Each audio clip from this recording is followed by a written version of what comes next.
Okay, hi everyone. It's Brooke Özdemirol with Purposeful Leader Series, and I have no words to tell you how excited I am to have one of my biggest inspirations in this world, Bob Chapman, with me today. And so, thank you, Bob, first of all, for saying yes. This is a very important moment in my life to be with you on this screen. But we'll go into depth of a lot of things. But for those who don't know, which I can't imagine there's anybody who doesn't know Bob Chapman by now, but he's the chairman and the CEO of Barry Waymiller, but he's so much more than his title. So we're going to go into that. Welcome, Bob. It is a privilege to meet people like you who hopefully help us share this message in the world and start healing through the power of business. So thank you for your interest in our message. Of course. So because I'm such a purpose person and I love everything that you said about people first, culture, purpose in this book. And if people have been listening to us right now and haven't read this book, this is one of the most inspiring books that you can read. And I will stand behind what I say. This book can change the world. I'm not kidding when I say that. So let me start with that. In the book, you have this capitalized chapter which says, people are our purpose. So I want to know what you mean by that, Bob, and what led you to that point where you said this amazing sentence on its own.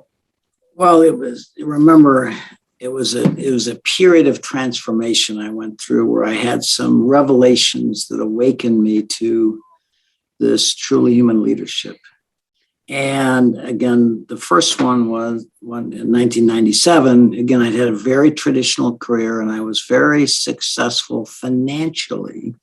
And I was, generally a nice person and I had a nice business, but it wasn't a purposeful business. It was the traditional creating profits and share value, very much what I was taught in my undergraduate degree in accounting, my MBA program from Michigan, and my work at Price Waterhouse, and then joining this company.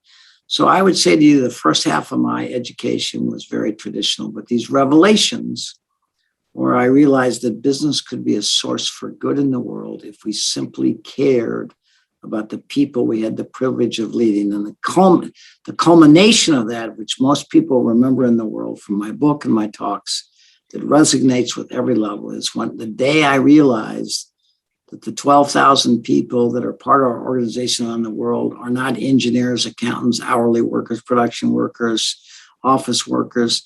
They're somebody's precious child that's been placed in our care.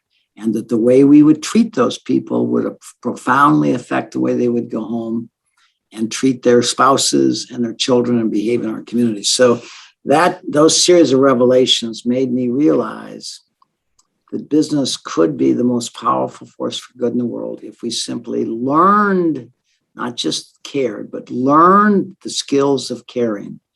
And that we focused on not creating economic value, which is what I taught, but creating a combination of economic value and human value.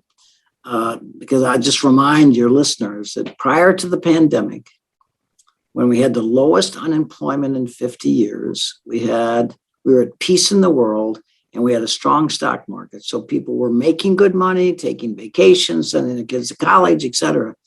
But we had the highest level of depression and anxiety we've ever had. Why? We had peace and prosperity. How could we have depression and anxiety?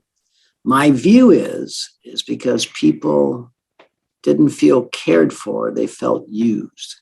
We thought if we paid them well with good benefits, we were doing good for society, but we were never taught to care. We were taught to use people for our organizational success. And I just amplify that. About that same time frame, I was interviewed because Washington University here in St. Louis had heard about us, and two organizational development professors came over to interview me, and they spent an hour and a half interviewing me. At the end of an hour and a half, they looked at me and said, "Mr. Chapman, you are the first CEO we've ever interviewed that never talked about your product." And I said, it never occurred to me. And I said, we've been talking about our product for the last hour and a half. It's our people. I won't go to my grave proud of this big equipment we build in our company. I'll go to my grave proud of the people who built that equipment. That caught them completely off guard.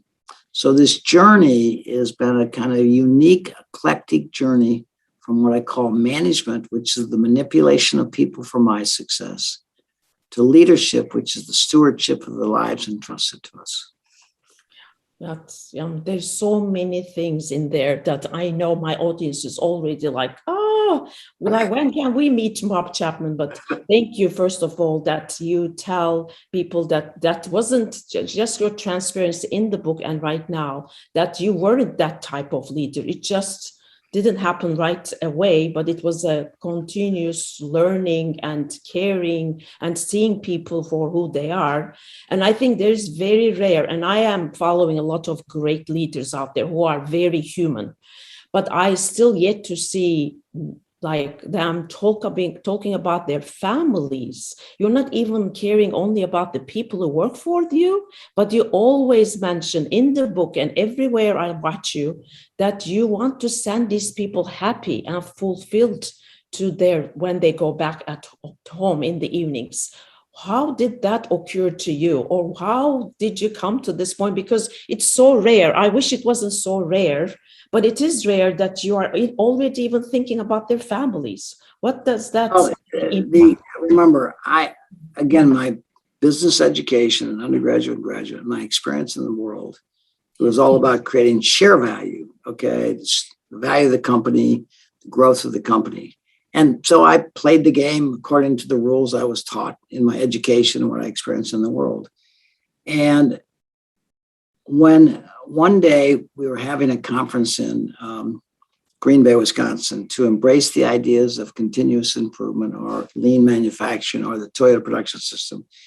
And we were in the early stages of our cultural journey, but we were well into them. And the night before, so we had all of our presidents from around the world coming in and to the meeting. And the night before, I got an email from our VP of operations. He said, Mr. Chapman, some of our assembly team members have embraced on kind of a voluntary basis these ideas of continuous improvement. It'd really be nice if you were to go into the plant and acknowledge the effort that they're doing this. So I emailed him back and I said, well, why don't you just have them come in the meeting tomorrow morning and tell all of our presidents instead of just me? And so he said, okay, so these three gentlemen in the assembly area, none of which I knew. So there's about 700 people in this plant. So three members of two union and one non-union came into work the next morning, and their leader said, would you go over and make a presentation that you share with our global leadership team what you've done? I said, okay. So they came over and presented the way we talk in business. We came together, we shared our ideas, we came up with ideas. We reduced the hours from 50 hours to 40 hours to assemble a machine. We reduced the cost because we found it was all about numbers, okay? It was all about numbers, which is process improvement, efficiency, quality. And everybody was kind of listening to these three gentlemen, assembly team members talk. And even though I'm an accountant, and even though this business is very important to me, I wasn't paying any attention to them. I was watching them. And I don't know where this came from, honestly, Brooke, but they finished their presentation, about 15 minutes of presentation, impromptu. And I looked at them and I said to this one gentleman, again, his name was Steve. I didn't know him before, but his name was Steve. I said, Steve, how did it affect your life? Now, I have no idea where that question came from. It was an impromptu presentation, but what came out of me was, how did it affect your life? And what he told me was transformational. He said, Mr. Chapman, because he hadn't thought about it because I just asked him impromptu. He said, Mr. Chapman, I worked here for like 20, 30 years. I came into work every day. I punched the card to validate I came. I went to my workstation. I was told what to do. Nobody ever asked me what I thought. And at the end of the day, when I'd go home, in hindsight now, I realized I didn't feel very good about myself. And I realized when I went home, feeling that way, I wasn't very nice to my wife. Since you have brought this caring leadership to our company, since people actually ask me what I think, and I get to contribute with my colleagues to making the business better, I've realized, Mr. Chapman, when I go home now, I feel better about myself. And when I feel better about myself, I'm nicer to my wife. I said, Steve, we should have a new metric, not the reduction in cost or on-time delivery, but the reduction in the divorce rate in America. Because if 88% of all people in this country feel they work for a company that doesn't care about them, they go home feeling like Steve did, how can we expect marriages, which are always a combination of two unique individuals trying to come together with common purpose, if we send people home broken, how can they ever have the kind of marriage that we would like them to model for their kids and to see? But if we send people home drained from stress, not feeling valued, and they react to their kids and their spouse and behave in their community, based on that feeling, no wonder we have the anxiety, depression, the broken families that we have today. Because again, to your listeners, 88% of all people feel they work for an organization that doesn't care about them. 65% of all people, according to Gallup, would give up a salary increase if they could fire their boss.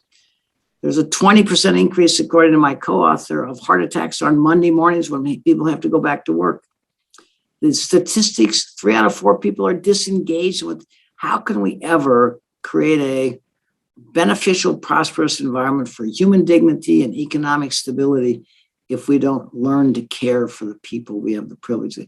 We are self-destructing right now for economic gain. And as long as our share price goes up, we must be doing okay. So I would say to you that gift that we were given, whatever caused me to ask Steve how it affected his life, enlightened me in ways was beyond my imagination.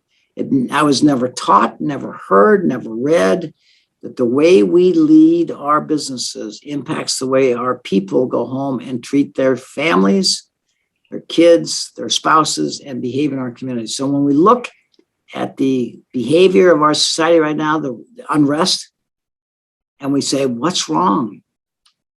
We haven't learned to care. I know. Oh my God. That's such an amazing story. It just really, every time I hear it, it's just like, and for some people, it's the first time, it touches my heart because you listened so actively that you didn't pass on what the answer was, but you took it on and understood the impact. And then you took it on even in a bigger level where you started doing this for everyone. And I love the way you always choose the word care. And I think it was in the book or something that I listened from you. Maybe you don't need to love everyone, but you can care about everyone. Yeah, there's I would say, Brooke, there's an organization I just got off the phone called Lead with Love. Yes. Okay. And I would say to your listeners, the words we choose over time have been extremely thoughtful. Yes. Okay. So we don't say we love our employees. We say we care for them. Okay. Love to many people is a very deep relationship, right? It should be. But the interesting thing, that the feedback we get from our team members when people come in from the outside, from all over the world to see our culture, because they, either through the book or the TED Talk, they've heard about it. They said, I've talked to dozens of your people, and they said it's a family. They they didn't say it's like a family.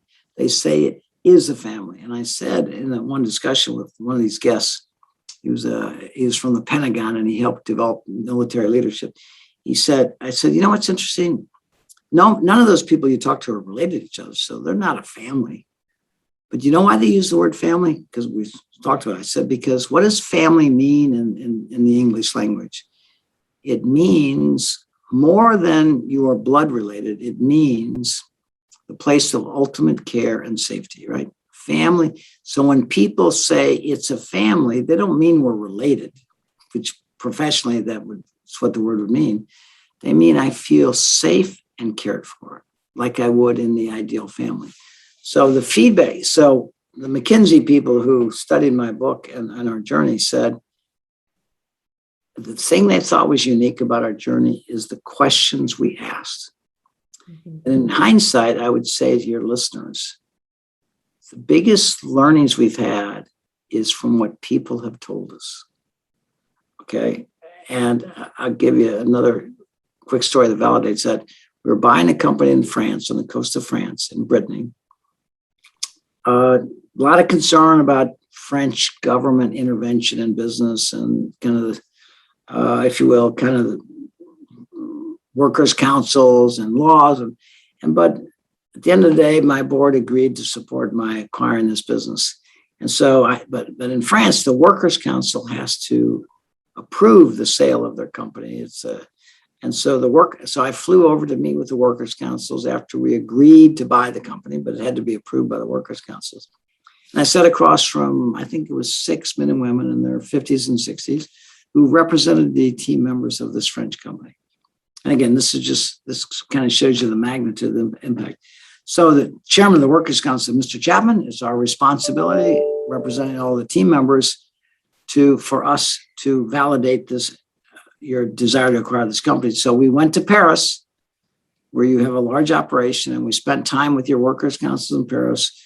We studied your values, and at the end of our research, we all voted, and they said, like, we want you to buy our company. And I felt a surge of pride, given the kind of the difference in our cultures, that these French people, owned by a prominent French company, wanted to be acquired by an American company with our differences. I felt a surge of pride as an American. And then the gentleman next to the chairman of the workers' council, it turns out I didn't know him, his name was Philippe. Philippe said something to me I will never forget. This gentleman said to me, Mr. Chapman, we've been waiting for you for 32 years. And they began crying. Yeah. Because, and what did I get from that? The government can't protect the way you're treated. Yeah. The government can't dictate leadership that values the people. But when they saw in their own country, in Paris, how our culture gave people a sense of value and hope, they wanted it because they longed for it. And so I would say to you, we operate all over the world. These are universal truths. That's not an American issue. We don't teach in our business schools leadership. We teach management, which is optimizing shareholder value. Leadership is caring for the people you have the privilege of leading. And again, back to your original statement, I wanted to say to you, I came up with the following expression. It's about people, purpose, and performance. The first word intentionally is the word people. It's all about the people you have the privilege of leading, who simply want to believe in you as a leader, that they are safe in your care, which is up to you to have a robust business model that will protect them, around a purpose that inspires them to share their gifts with their team members.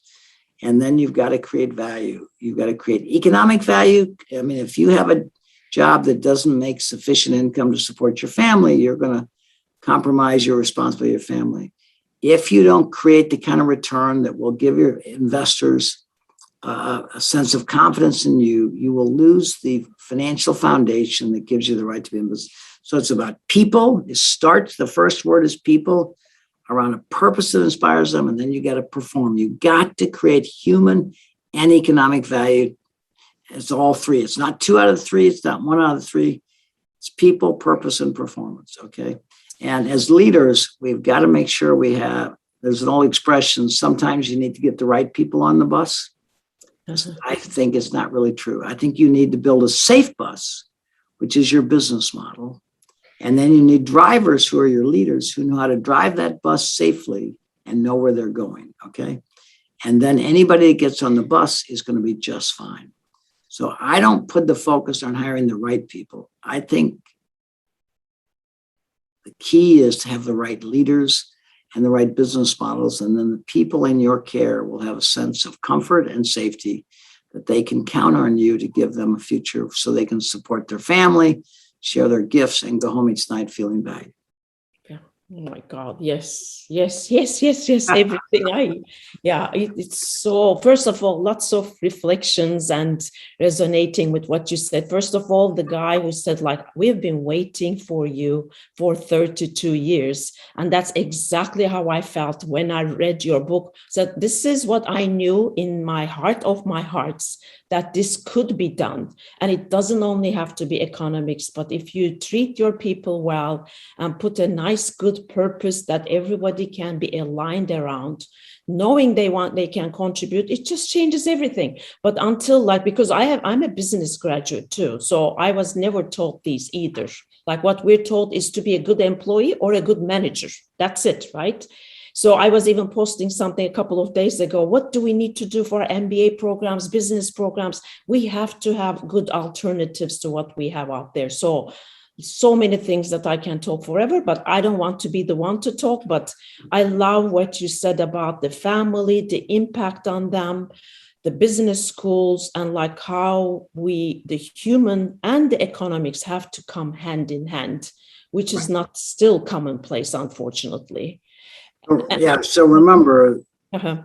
as I mentioned, the founding fathers' ideas that we needed a good education system to have a democracy. But then Henry Ford came along, and Henry Ford said, I need skills. And so our universities migrated to skills factories. Okay, we got good raw material in, okay, as good as we could. And then we processed them through our educational system and we sold them to the market.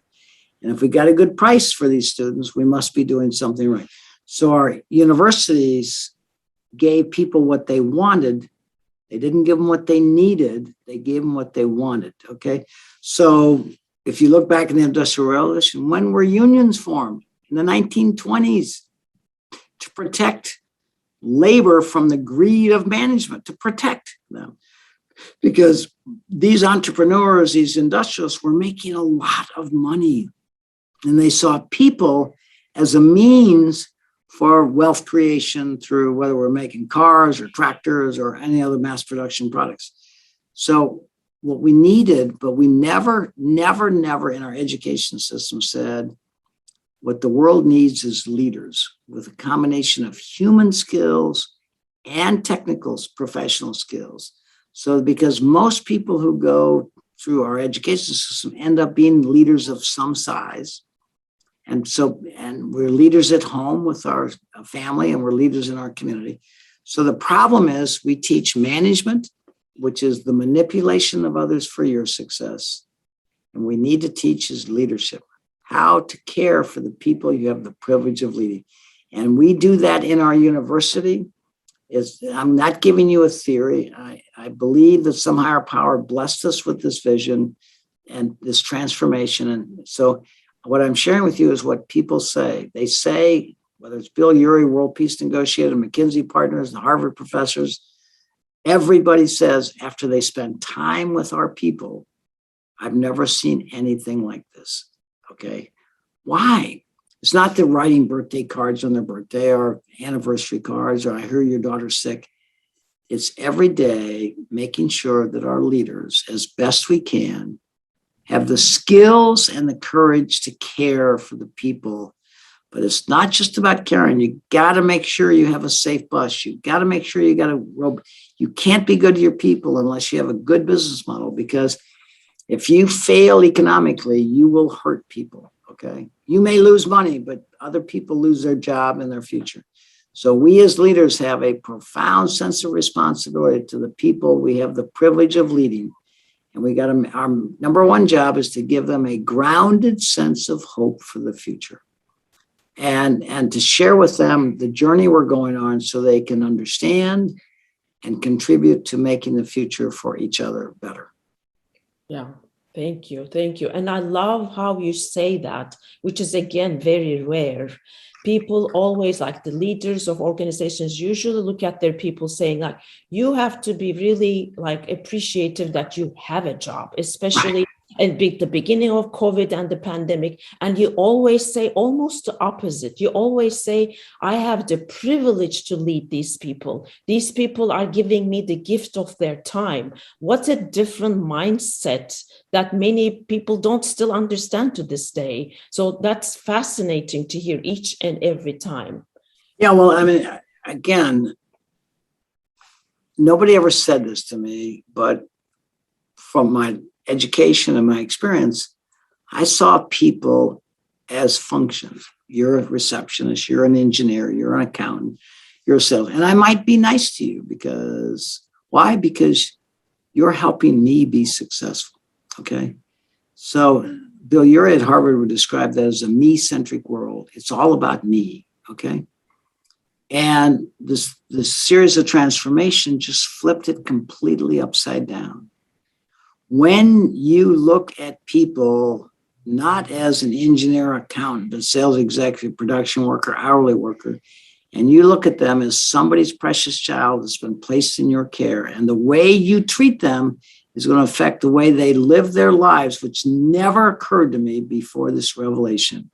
It changes everything. You don't see people, you see people through the lens of the impact you make on their life instead of them being a function for your success. So again, there's no bad intention here. It just didn't occur to our founding fathers in the Industrial Revolution that we needed to create leaders. So when I speak in every part of our society, from Congress to healthcare to military to business to nonprofits, and the pain I see in every part of our society saddens me. And the impact on these people that go home with anxiety, depression, stress. They don't know if they got a job or not. They weren't treated well. And because they know it's not about them, they know it's about the organization's success. So our model says that our product is our people. The economic model we choose, whether it's being in the movie business or making cars or machinery or consulting, our focus is on the people we have the privilege of leading and making sure that they can trust our intentions to create a meaningful future for them so they can support their family and raise good kids and behave in our society. So when you look at I'll give you an expression that I think you and your leaders will love. So a guy named Bill Urey called me about 9 months ago or so, and he said, Bob, he's a Harvard peace negotiator. He said, Bob, I'm just genuinely concerned about the state of our world, whether it's the racial unrest, whether it's pandemic, whether it is the political dialogue being so broken. And he said, I'm just calling people that I respect to talk. So we talked about an hour, and I said, Bill, the problem is we have a world where we don't know how to care for each other. Okay, because we don't know how to listen to each other to understand instead of listen to judge and argue. So we had a good hour conversation. The next morning, Bill sent me an article from Tom Friedman in the New York Times. And Tom Friedman's, the title of the article was, we don't have a poverty of money in this country. We have a poverty of dignity. And when people don't feel valued, they feel humiliated regardless of the pay. And when they feel humiliated, you will see anger and unrest in your streets like you've never seen before. So what are we seeing? We're seeing anger and unrest in our cities. And what he went on to say was, what we need in this world is deep listening, okay? Listening to understand, not listening to judge. And until we have that, there's no economic model, the politicians can't do anything because, when you look at the conflict in the world, we don't know how to, I'm right and you're wrong. And I don't understand why you don't see it the way I do. And you see it every day in Congress. You see it in our businesses. You see it in our families. And the key is empathetic listening. So the most important thing we teach in our internal university when we try to transform managers into leaders is we teach them to listen, to understand, because listening validates your worth. Of course. It's a gift. It's the greatest gift you can give. I thought when you cared for somebody, you went over and talked to them. Actually, if you care for somebody, you should go over to listen to them with empathy. And that's the biggest thing we learn. I want your listeners to know that if the vaccine for this virus we have in the world of self-interest is empathetic listening. If we could teach from education and in our businesses, people how to listen, to understand, not listen to judge, we could see a dramatic change in the animosity and anger and anxiety and depression we have in this world. Because we would begin to understand that you and I could both be fine individuals, but we would see the world through a different lens. Not that your lens is right and mine is wrong, or mine is wrong and yours right. It's that we would understand that it's not personal. It's just we are born differently and we have different journeys and we will see the world differently. And telling people they're wrong, teaching people to debate in schools instead of listen, okay? Listen with empathy. So I know, because we've been on this journey 15 years, is the single biggest thing we've learned that our education does not do. It doesn't teach us how to care. So Simon Sinek has a phenomenal statement. He says, in the military, we honor those who give of themselves in service of others. And in business, we give bonuses to people who sacrifice others in service of themselves. Okay? So Simon would say, if we can teach our military leaders that officers eat last, why can't we teach business leaders that business leaders eat last, which has nothing to do with eating. It's to do my responsibility as the men and women in my care. That is my response. And I want to make sure that in my care, they feel valued and they go home and treat their families as they've been treated at work. So when we look, if we sat around and said, what's wrong with kids today? Is it drugs? Is it alcohol? Is it social media? All those contribute to the brokenness they feel in these families. Because again, if 88% of all people in this country go home at night not feeling valued, how could they possibly be a good parent, a good spouse, when they are drained of their energy of goodness? Because again, when we teach people to be leaders at our internal university, which is about being good stewards of lives and trust them, 95% of the feedback we get from the university is how it affects their marriage and their relationship with their kids, which we had no idea. We thought, aren't you running a better accounting department now? Aren't you attracting more talent? Nope. Okay, I want to tell you about the most important thing in my life, which is my family. So it's just intriguing. So this has been almost an accidental journey from manipulation to caring, from management to leadership. Yeah. And those accidents turn out to be so impactful, which is amazing, right? So I love the stories, and I totally agree, because I have worked at jobs which I didn't like what I did. I didn't feel respected or didn't feel like I mattered. And then I worked at jobs where they made me feel like I'm a whole person. I can bring myself to work, and I know how much of a difference it makes. So of course, you're seeing so many more examples of that. But just before I go to my next question for you, I want to make sure you say it so naturally, because it's so part of you. But at the same time, people don't hear that a lot. So two things that you said when you were talking to me is like, everybody is someone's precious child. That's so important to look at your people that way. And it's like, it's the first time that I heard it from you. And it's so true. It's so looking at people in the most caring way possible, because it is true. Somebody's precious child, mother, daughter, sister, brother. So I want to make sure that I emphasize that one more time. And another thing that you always say is like measuring success by the way we touch the lives of people. Oh my God, that every time I hear it, every time I say it out loud, makes a difference in my heart, really. That's like so different than, because I go to organizations to come up with the best purpose that they stand for. Why does the world become a better place? Because they exist. And they always think in terms of their products or their services or their clients. But that's why yours is so phenomenal and so special to me. And so many people don't hear about it, because it has nothing to do with your products, but it's the people that you touch and their families, and they go to home being happy.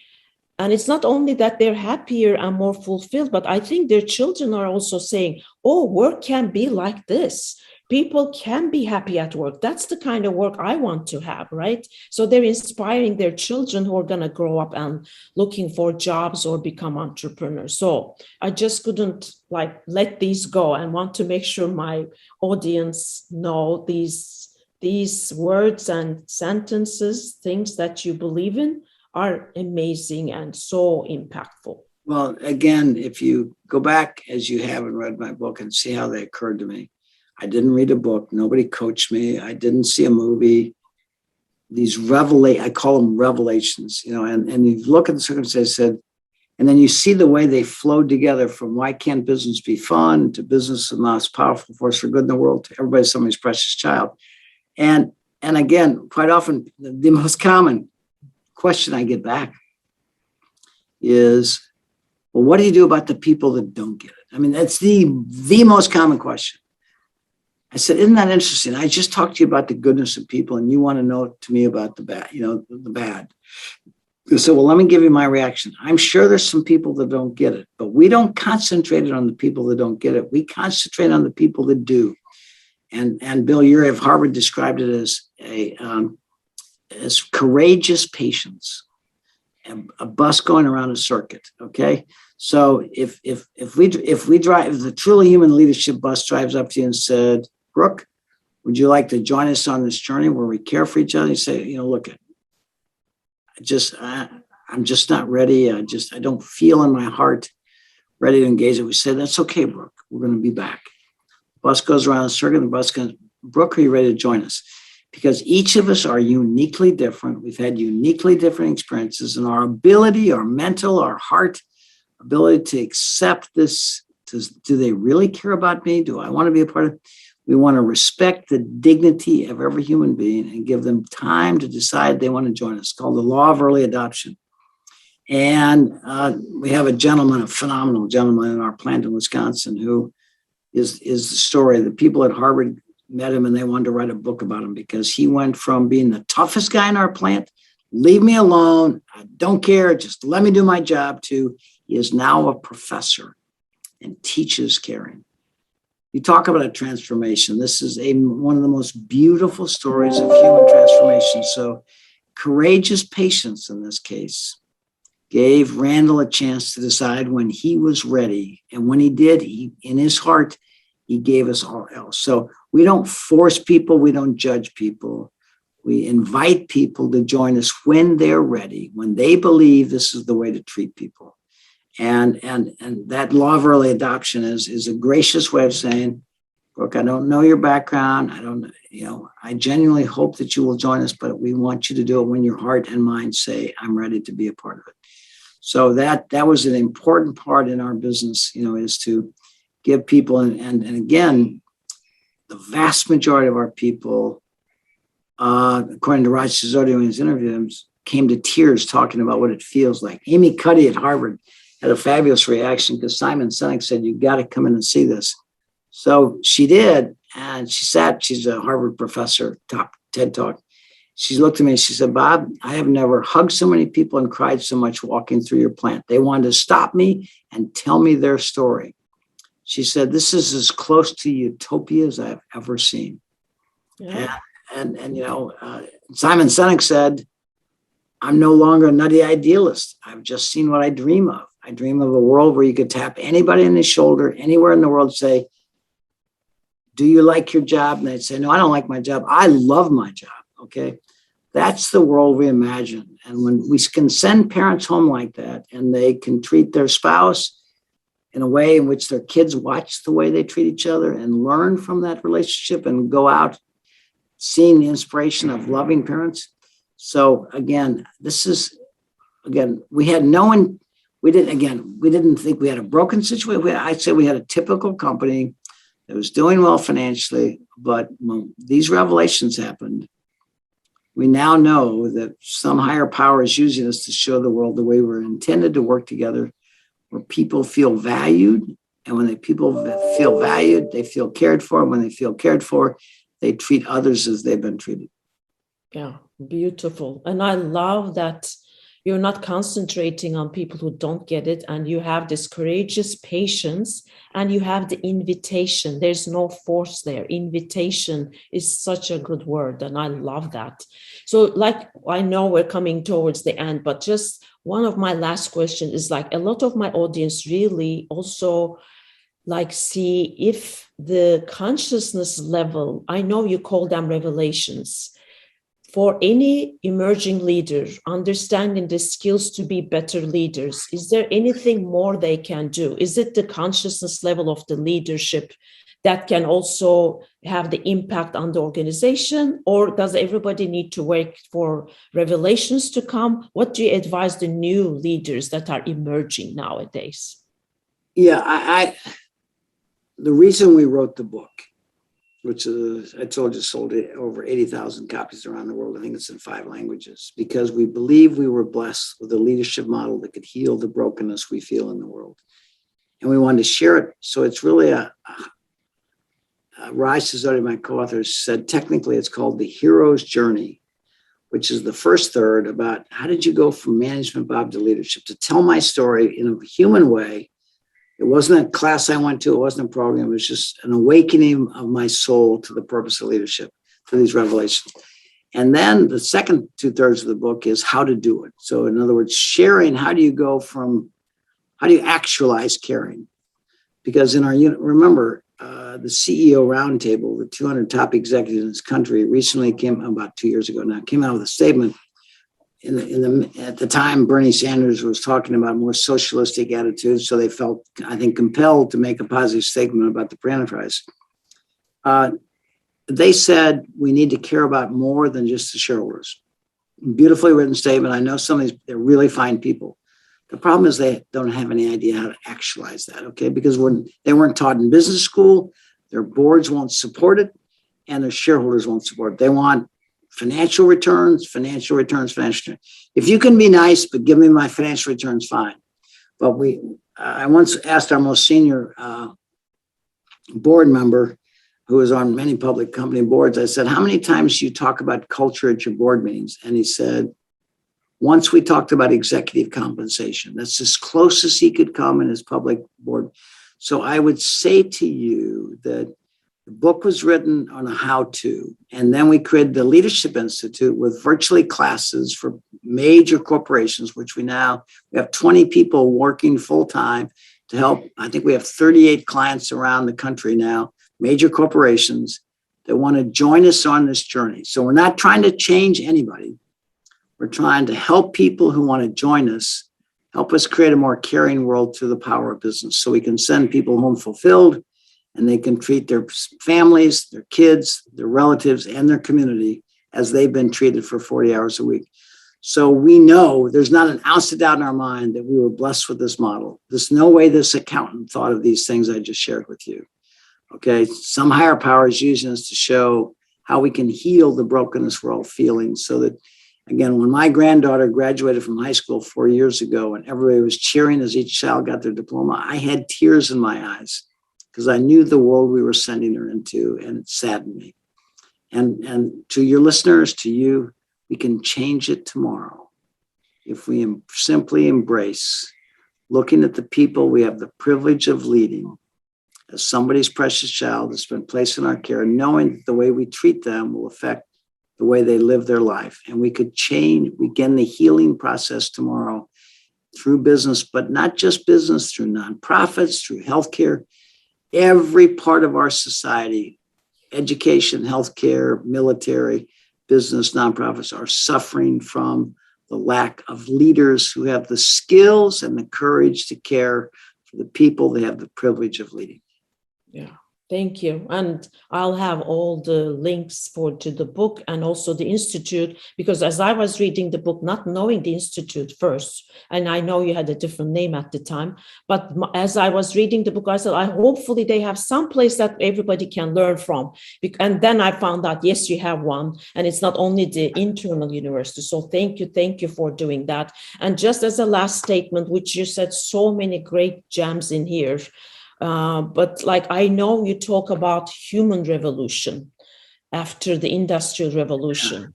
Anything, I know everything you said is part of that. Any parting words about the human revolution that we all need to be a part of? Now, as I look back and studied the Industrial Revolution, and I realized it was all about economic gain, and we assumed that economic gain would create human gain, prosperous communities, better healthcare systems, better educational systems, better homes. Result, we just forgot. If we had just had a human revolution, when we invited people off the farms into our factories, we could have had a dramatic impact on their personal lives and to see them as our product as opposed to the cars we built or the TVs we built. So I would say to you that when we look, if we had just had it's time for a human revolution, that we focus on human value creation in harmony with economic value creation. They're not in disharmony. They're actually in amazing harmony. We're basically putting a premium fuel into our business model when we have a culture of caring and people share their gifts fully, not just for their career, not just for the organizational success, but for the future of the men and women on their side who joined them in that endeavor. So there's a higher calling that we could all rise to and begin healing the brokenness we're all seeing in the world. Yeah, thank you. Thank you. That was like brilliant, and I can talk to you forever, obviously, but thank you. First of all, the only reason why I do this is for more and more people to be inspired and believe that this is possible. I think there's still some people who are skeptical, but you are a great proof of that. Just like Simon Sinek said it, I feel the same way. I knew this was possible, and just watching you, what you were able to achieve just proves that. And all the companies that you even acquire is a proof that this culture definitely works, right? It's a global issue. It's not just an American issue. Yeah, exactly. From China to Serbia to Italy to Germany and England to northern Wisconsin to California, it is a universal truth that people simply want to know they matter and they want to feel safe and valued in your care. And we can do that. Yes, and that's why the book is called Everybody Matters, and they mean it. That's the most important thing. It's not a good to feel statement out there. It is the reality that you live every single day. So thank you for saying yes and staying with me for this long. I hope our audience will enjoy it, and I know they will. So thanks for being out there, and you have to be out there so that we can change the world. Thank you, Bob. I appreciate you joining and validating the message, and I hope I have touched people's hearts and heads so we can begin healing the brokenness we're all feeling. Thank you very much. I appreciate it. Thanks. Thank you, Bob. Thank you.